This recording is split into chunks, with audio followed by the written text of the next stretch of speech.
The river's high, it's raining. There's an amber weather alert in place suggesting that torrential rain and gale-force winds will descend upon us in a few hours' time, and the best places to hunt are currently either underwater or dangerous or otherwise inaccessible. But we're going mudlarking anyway. Me, you, and Kit and the Caboodlers.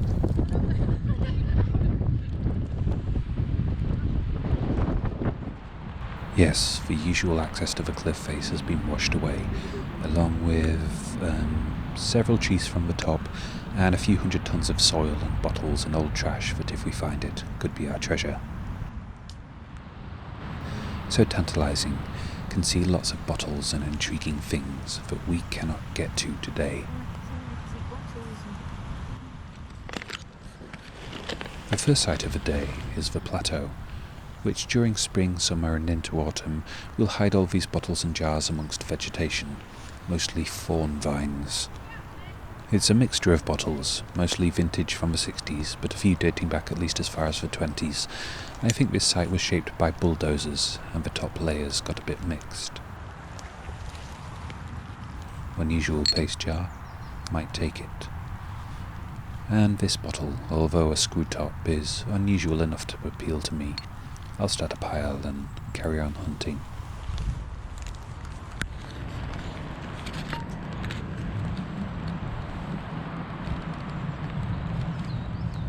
This pile was constructed by my friends Caroline and Phil of Let's Go With the Johnsons.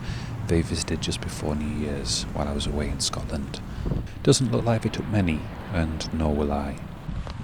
Little plastic front piece of a ukulele, which has a little horse rider, probably a cowboy, and crossed pistols embossed on it. I'd guess then that it dates from a time when Western films were more popular, most likely late 50s to early 70s. Little bit of insulated copper wire, and looks like I don't know, it's got brass in it. I'll take it. So, I just picked up this bottle, which is nice, probably 60s vintage, a nice aqua colour. No branding unfortunately, so not really for me, when I spotted that poking out from beneath. It's a bullet casing, and although I found live bullets before in a replica gun, this is the first historic old bullet casing I've found. I'm happy with that. No. Kate and Oscar down by the riverside, hopefully finding good things, and I'm just slowly mooching along this middle bit, which seems to be all bottle digger hole or landslide, hoping some interesting things are left. Slow going because of slippery, rotting vegetation.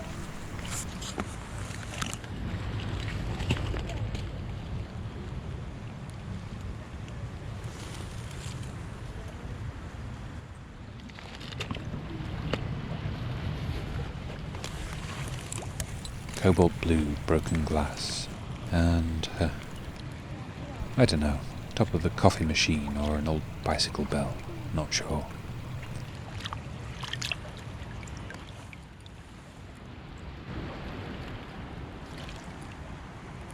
Ooh, I see things. Vulcanite stopper and the very verdigris covered handle of some cutlery, and what else? Little bottle up there, and oh, a marble poking out. I think I'm going to leave all that for Kate and Oscar, and I'll take the polystyrene and the cellophane.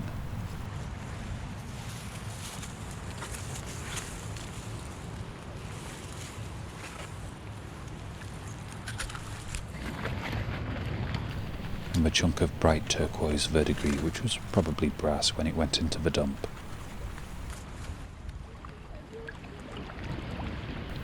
Kate and Oscar are investigating where I've just been, and vice versa.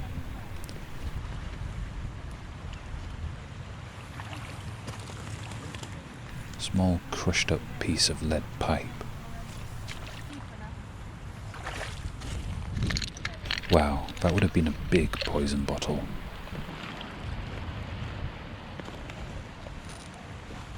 More verdigris, quite the little metal patch this is. Is it a tap? No, it's a curtain rail bracket maybe? Nice chunk of brass anyway. And some lead pipe. And some nice iridescence. I don't usually take small, sharp-edged shards of glass. But this one, yeah, why not?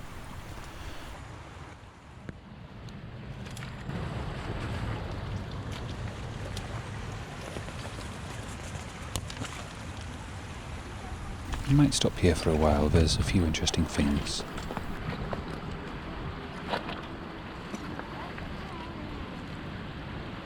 Bit of brass, big chunk of brass, long copper wire, and this, which looks to be a crucifix, made maybe out of barbed wire.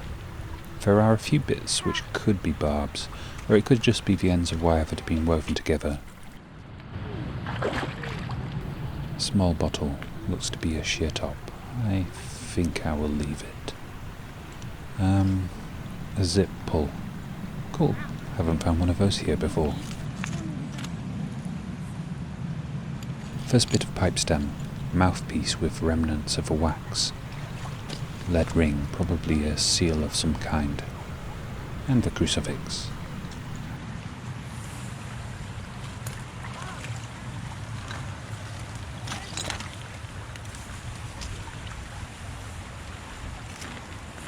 Oh, lead sheet. Probably once used on the roof.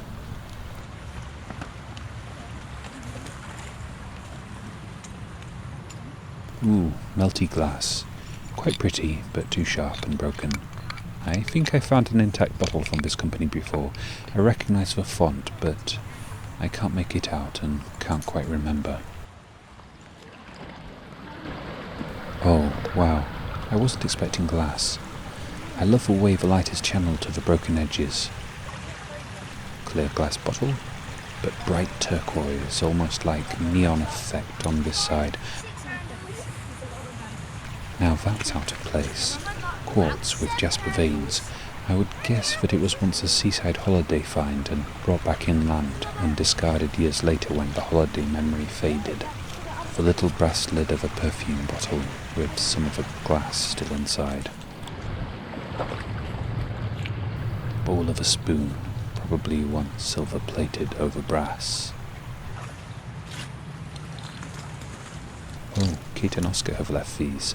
I saw them find the chain earlier, a nice little gas tap and a big chunky brass chain, which has a centre hanging bit, which might mean it held a pot over a fire or something else. Lead shielded copper wire.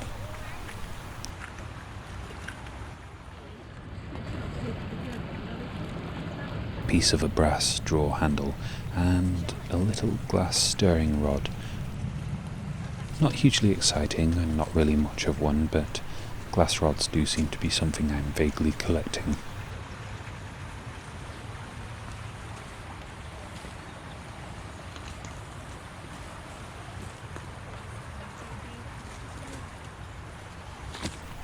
Lead pipe. Copper nail. Not a square nail, unfortunately, but I'll take it. And another zip pull. Is it going to be one of those days of finding multiples of things that I haven't found before? Bit of a glass bottle stopper. I'll leave it. I must have walked past this dozens of times and not recognised it for what it is. It's a large crucible, probably for metalworking, and looks like it could have held 20 to 30 kilograms of molten metal when it was intact. I don't think it's of much use to me. I'll need much smaller and less broken ones for my forge. Looked like a machine gun, but no, just some mystery rust. And wrought iron handle, not interesting. And this, well, I know what this is. It was attached to this bit. Kitchen scales, or bigger shop weighing scales. Not going to take it, but still fun to find. Little battery maybe, or capacitor.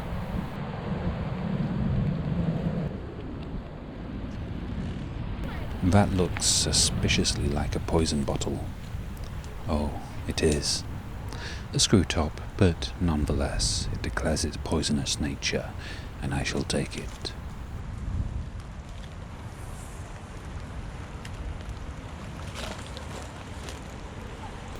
A different route every time, up and down, never know.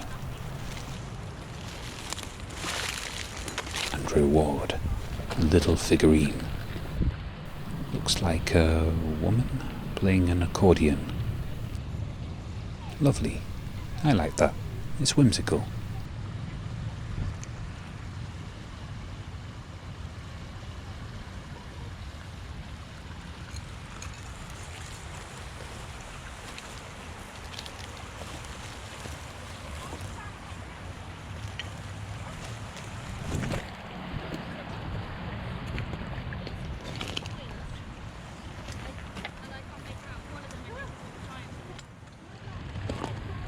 Partial piece of a teaspoon, and possibly the end of it.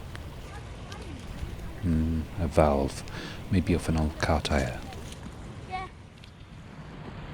Just spotted this, quite a vibrant piece of melted glass, unlikely to be any use for anything, but I like it.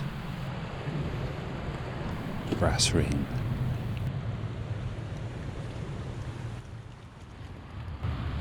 A single remaining tooth in a false teeth plate. It's plastic and in danger of going back into the river, so I'll take it. Brick, and an enamelled pan, and some plastic. Nothing within reach though, maybe from the other side.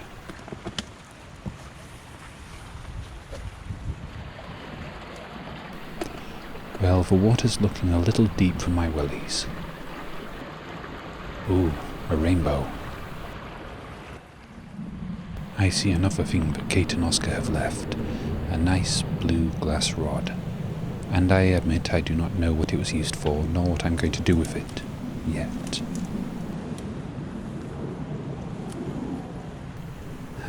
Not quite got the balance and heft of a drumstick, but then I used to be able to do this with pencils as well, just out of practice I guess. A little bottle. Oh, and it's iridescent. Looks to be over most of its surface. That's quite cool. Otherwise plain and like so many I've found before, but iridescent. Brass hook. And a little lead soldier. On parade. And a little lead tag. What co?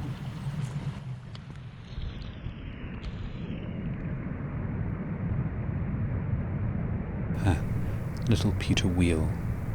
And another. And a random assortment of brass and copper pieces. I found this before, and I keep putting it down and picking it up. Who knows if I'll actually end up taking it home.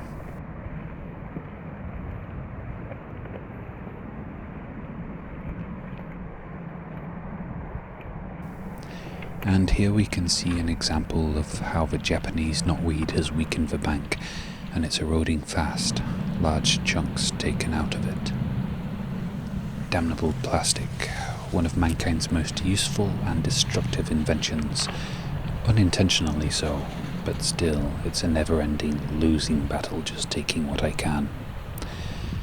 The usual access route of the cliff face proper is gone. Needs more hillside to slide down before we mudlarks can get there again from this side, probably in a month or two. Still, today we get a rainbow as compensation. And probably this evening, the river will be up to my current waist level again, maybe even shoulder height.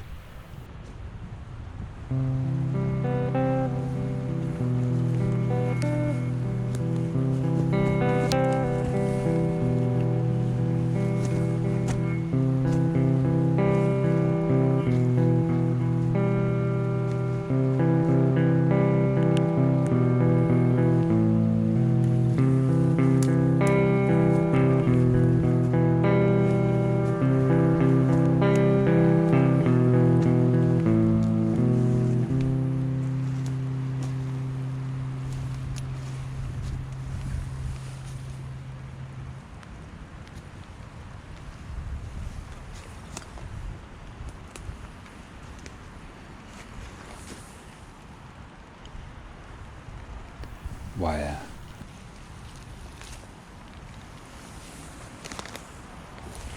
And plastic, not really worth the climb.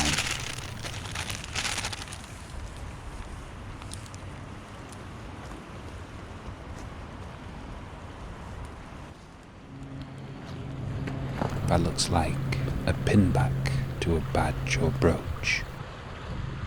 Not sure if that's a little stone or glass, but it was probably a jewel to somebody once, and it's kind of treasure to me now. Padlock, and it's attached by rust and mud to a bit of lead. I'll take them both.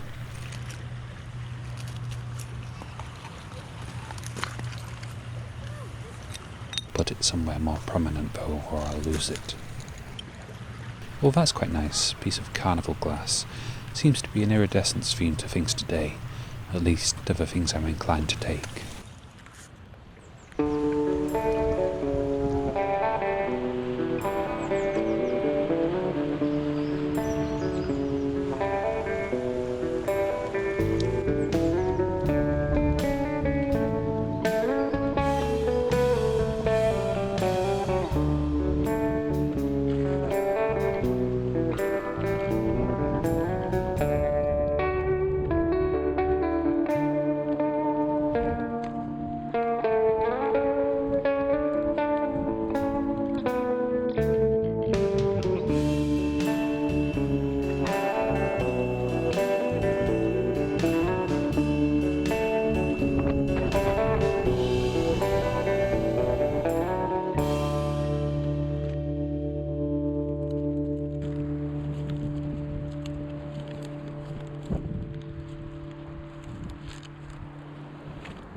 So I wasn't actually expecting the beach to be here. There is a little bit that's above water, but unfortunately that's a place where the river doesn't really like to drop much.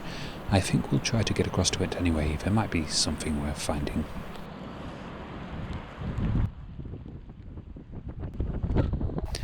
It's very windy, it's raining, and the pebbly bit is nearly, but not quite empty of things to find. We came over on that log there, through that tangle of branches and flotsam and jetsam.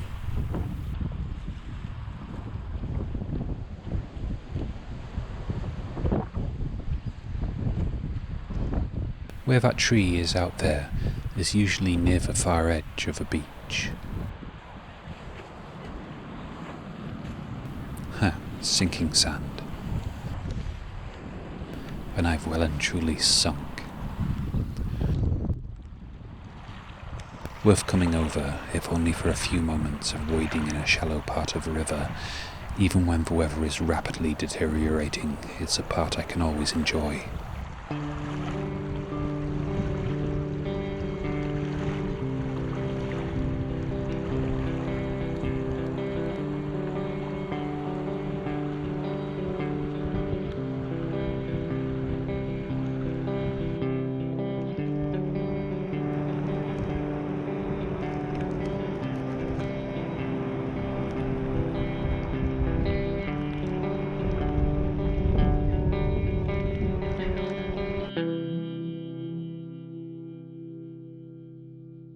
Roundup time, and considering that all the best sections that the site has to offer were cut off to us, we still managed to have a fun time finding interesting things. 5 golf balls, because I seem to like picking them up even if I have no use for them. I'll probably donate them to a local golf club when I reach 100. Iridescent seemed to be appealing to me on the day for some reason, so I picked up 2 pieces myself and a little bottle. I think it was Kate who found this, which has iridescence on its jester hat-like feet, and she didn't want it, but I did. I'm going to cut those feet off and stick them on a dragon's head. Maybe, if I make a dragon sculpture again. I haven't done one of those since I was 19. I found a single false tooth in a plate, and Fleur found a plate missing a single tooth. Actually looks kind of like children's-sized teeth, which is a bit unusual. I have a craft idea for them if I ever get around to it. I don't really pick up many pottery pieces from that site. They don't usually fit within my fairly narrow taste range, but anything with either a bird or a boat and I'm convinced, so I got these. This is only a portion of the metalwork I found, possibly the more identifiable or pretty or je ne sais quoi bits and pieces. I don't find many lead tags. This one seems to be from an industrial paint manufacturer. I don't find many brooches either, at least not in the rivers. I found quite a lot of jewellery that people have lost in the streets of towns and cities. It's much easier to spot there when it's freshly dropped and isn't corroded like this. The wire crucifix isn't barbed wire as I first thought. It's just rather messily made out of several strands of wire. It's something of a miracle really that it survived decades in a dump and is still not only recognisable but essentially undamaged apart from a little corrosion. When I told Fleur that I'd found a bullet casing, it didn't surprise her at all, but it was a surprising, exciting find for me. There just aren't that many of them to be found in the rivers hereabouts, at least not that I found. Context does matter. It wouldn't be at all surprising on the Thames, but it is here. I've actually found a use for these little milk glass pots. I'm using them to mix up small batches of silicon for mould making, and dividing up bigger batches for colour mixing of resin to go into the silicon moulds. So I'm happy to find more of these. These 2 will add to the 5 that I've already brought home, and I won't ignore them again like I have done with 20 or so before. The chicken tail feathers in milk glass are still waiting for me to find a use for them. I was quite strict with myself on this trip, only bringing back bottles that I actually really quite liked, and for some reason that means it was mostly fluted glass this time. I'm particularly happy with the poison bottle. Okay, it's a screw top, and the colour isn't especially vibrant, but it does say poison on it, and not only that, but it has teaspoon measurements up both sides of the front to aid poisoners in getting the dosage just right. I rarely find anything with intact labelling, but this milk glass pot has a little question on the lid. Have you tried angel face? Which begs the question, who was hunting down angels and putting their faces in jars? Or perhaps it's just an age identifier. The advertising campaign that asked that question is from 1947. I was quite keen on picking up all the verdigris covered metal I could find. There's nothing particularly special amongst it, and most of it will eventually be melted down, as will the lead. It's always great fun meeting people with similar interests and hobbies and going out filming in storms with them. Kit and the Caboodlers are a lovely family who make wonderful mudlarking videos, and if you're not already one of their fans, I'd like for you to at least check out their channel and see if you become one. Their video from the day is linked in the description. I hope you've enjoyed this video. If you have, then please give it a like, subscribe if you haven't already, hit the bell icon to get notifications, comment, share, donate, buy or ignore. Thank you all very much for watching, and for now, goodbye.